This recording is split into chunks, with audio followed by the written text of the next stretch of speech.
Today I'm so excited because I'm bringing you along for a complete Jewish home reset as part of my Sunday reset, but to be honest, it's part of my total life reset because the past year has felt like a series of unfortunate events. And between these unfortunate events, my routine became wake up, pray, work, kids, supper, clean, sleep, and repeat.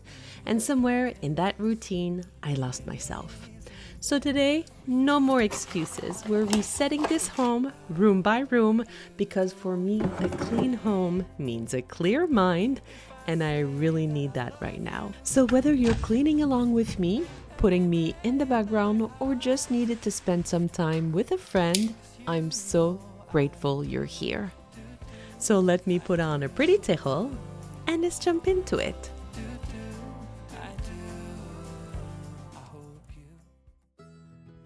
When I reset my home, I always start with the quickest win, something that gives me the biggest mental boost. So today, that's our bedroom. First things first, I make the beds. While I start on them, let me introduce myself if you're new here.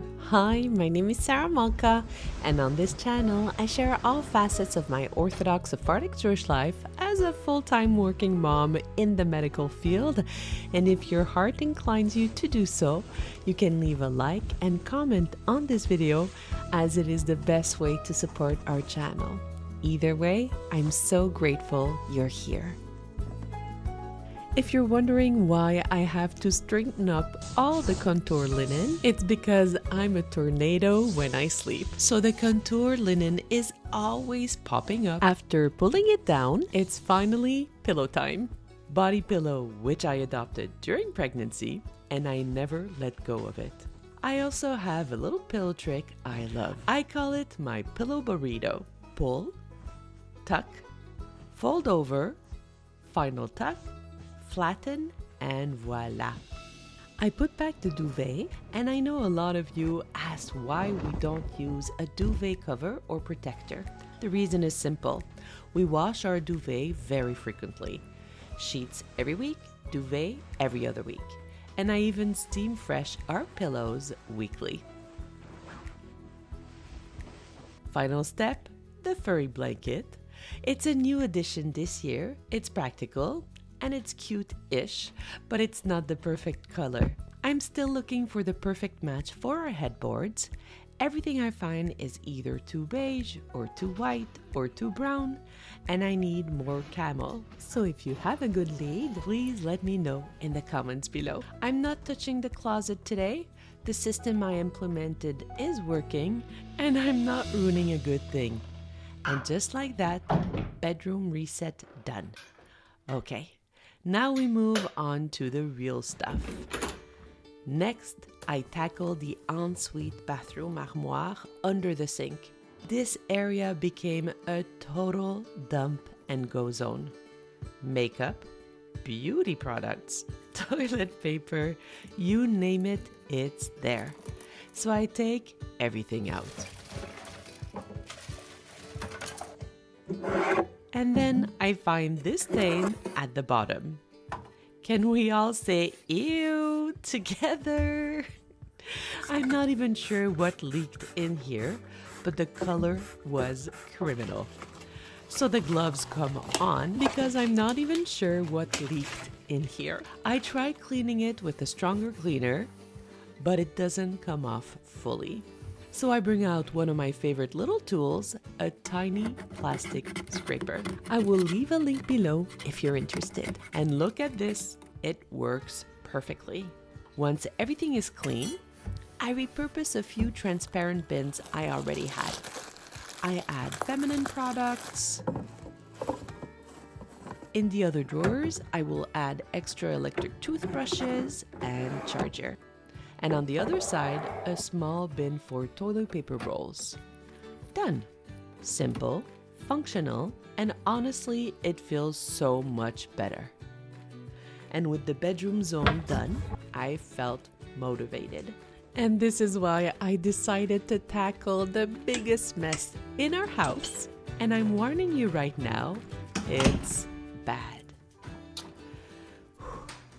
Okay, welcome to my home office. This is a space you've never seen before, and honestly, there's a reason for that. This past year was intense. Working full-time, running the house, waking up early, and to avoid waking up my husband, this room slowly became the place where I just put things down and kept moving. Clothes piled up, papers piled up, and before I knew it, this didn't feel like an office anymore. It felt overwhelming. And the irony?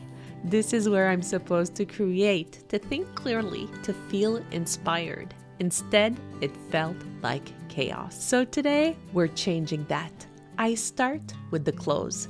Yes, my chair was under there. I forgot I even owned it. It's a ball chair, which I actually love, even though I often work standing. And just seeing the floor again, I can breathe. Next, I remove everything that doesn't belong. I tackle the paper piles, and Naomi is going to love shredding these under parental supervision, of course. Once the surfaces are clear, I move to the closet. I organize my filming gear on the left, bags and accessories on the right, and I keep my walking pad accessible. After losing more than 50 pounds this year, I want this space to support who I am now, and I cannot wait to share that full story with you soon. Already, the shift is incredible. Is it perfect? No, but today is all about progress, not perfection. And suddenly, I actually want to be here again. Now let's talk about the desk situation. I have 2 desks, one for work and one for editing. And that separation isn't just physical, it's mental. My work desk is functional. 3 screens, 3 phones, and of course my prayer book. But my creative desk, it wasn't working. Too small, too cramped, editing felt harder than it needed to be. So I removed it. And with the help of my husband and our son Michael, we install a new desk, a gift from my parents. Merci papa et maman. It's a FlexiSpot electric desk, not sponsored, and it allows me to move from sitting to standing. I add 2 editing screens I got on Black Friday, simple cable management, LED lights, and just like that, we went from this to this. I also create a wall of frames above my creative desk, using frames I already had from a project that never worked out. This time they will get filled with inspirational prints from Etsy. When I step back, close the curtains, turn on the LED lights, my office feels airy, calm, and intentional. And finally, this space feels right for something I've been waiting almost a year to open with you. Our 100,000 subscriber plaque. I never opened it because I wanted to share this moment with you. We did this together. When I started this channel 5 years ago, I never imagined this. Never imagined that Hashem would bless me with such an incredible frum family. Thank you for being here. Thank you for staying, and I know I've been away this past year, but I'm here now, thank God. I'm back, and I'm so grateful you're here too. From the bottom of my heart, thank you. After this emotional moment, I finish with the final dust, vacuum, and wipe down. I clean the camera stand, tidy the last details, and just like that, this space finally reflects who I am now. Next step, the beauty closet. And yes, it's another disaster zone. This space became a dumping station for everything and anything from linens to toothpaste and beyond. And because everything was piled up, nothing could be found. So I take out everything, sweep and clean. I organize everything into transparent containers from the dollar store. They have latches to keep everything secure and for the containers not to spill over when moved. The containers are the same length, different width to be able to stack them up. And of course, every single one of them had those stickers that are impossible to remove. So let me show you one of my favorite little tricks. If you want to remove sticky labels, use a blow dryer.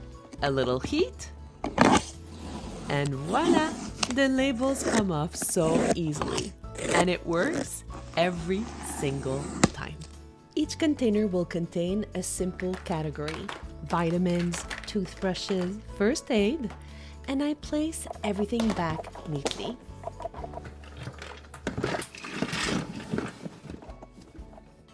Not everything will end up in a container. The top bottles will be put back on the top shelf. I'm so grateful how this space turned out. And yes, I wanted to label every container, and I did print some labels, but I'm absolutely not obsessed with the quality, so I may order nicer ones. But again, my goal today is progress, not perfection, because the real goal is this system is now easy for everyone in the house to use. You just pull out, take what you need, put back, because everyone can see what's inside.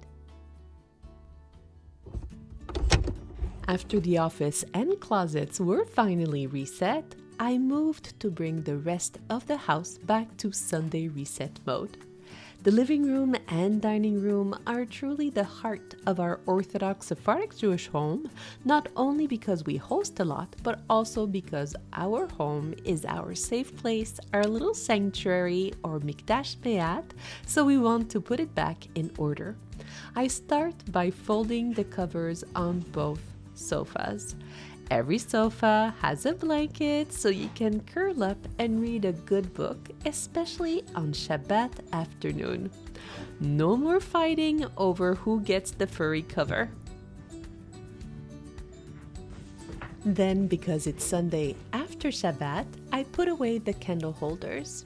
We have 5 silver ones. Our tradition is to have one for each member of our family, but our obligation is only for 2. I store them back in the glass cabinet. I also put back the glasses that go on top of the candle holders because as Orthodox Sephardic Jews, it is our tradition or minhag to light Shabbat candles with oil and not wax candles. I also put back the bouquet of flowers my husband gave me before Shabbat. These small touches make such a difference. Finally, I put away the books and games the kids were playing with on Shabbat, and we love all these games. Do you know them? I would love to know in the comments down below.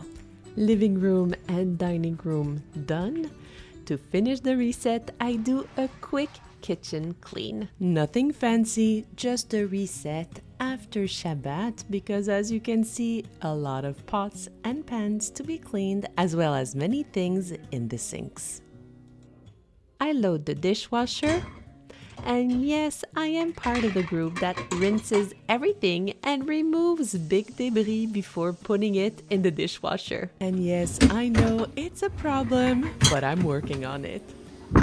I use my Scrub Daddy to wash everything that needs to be washed by hand, and I absolutely love it. Thank you so much again to all the one who sent them. I love them, and I think of you every time I use one of them. I let the dishes air dry while I move to the other task, which is cleaning the hood. As you can see, it needed a good clean, but nothing that a bit of elbow grease could not take care of.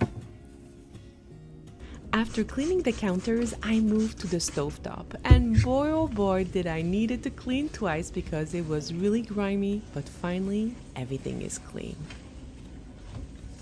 And just like that, our kitchen feels fresh again, ready to be used for the next meal. And last but not least, I reset our coffee station.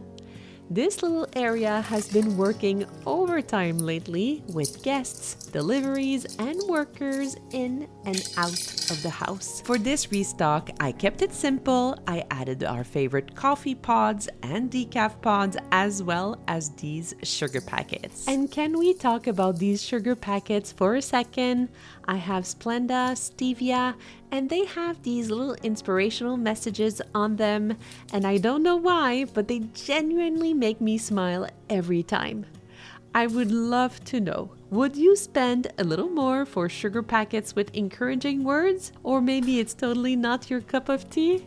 Let me know in the comments below because I'm genuinely curious. I also added a 3-tier stand for snacks so people can have a coffee and a treat, sweet or savory, and I'm definitely team sweet. I wanted to spruce things up, so I added this beautiful coffee mat. And finally, I changed the word of the month for the coffee station, which will be thankful. And I will start with this theme of gratitude by thanking you for resetting our Orthodox Sephardic Jewish home with me. And just like that, I can finally look around and feel at peace. Our home is once again reset to be our Mikdash, our mini sanctuary where we can better connect peacefully with our family, our friends, and with God. Thank you for being here. It truly means the world to me. And if you're here until the end, please write in the comments, I love a peaceful home. So I know I was not alone. And if nobody told you today, know that you are loved and you are enough just the way you are. Until next time, stay safe, stay blessed, and don't forget to frum it up.